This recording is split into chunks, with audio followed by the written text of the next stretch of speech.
technique et la visite d'évaluation.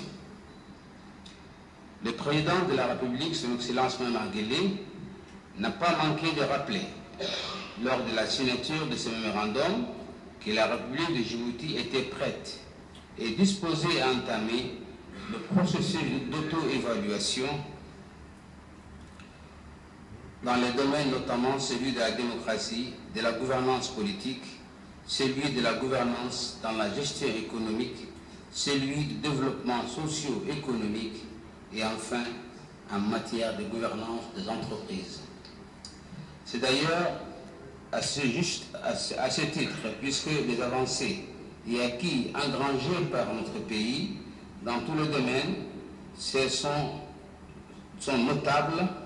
En effet, nous avons signé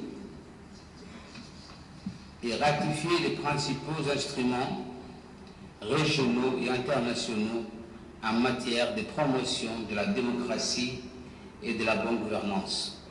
S'agissant de la gouvernance économique et financière, plusieurs initiatives importantes ont été prises, notamment l'amélioration du pilotage macroéconomique et la gestion des finances publiques.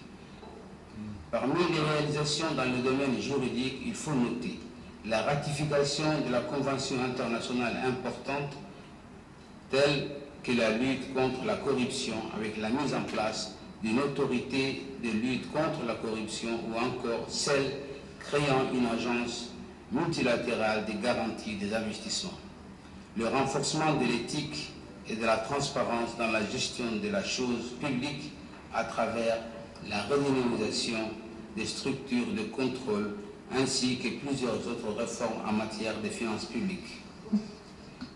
Concernant le développement socio-économique durable, plusieurs initiatives destinées à résorber la pauvreté et réduire les inégalités sociales et promouvoir l'emploi ont été initiées. Les réalisations effectuées par notre pays est loin d'être exhaustive.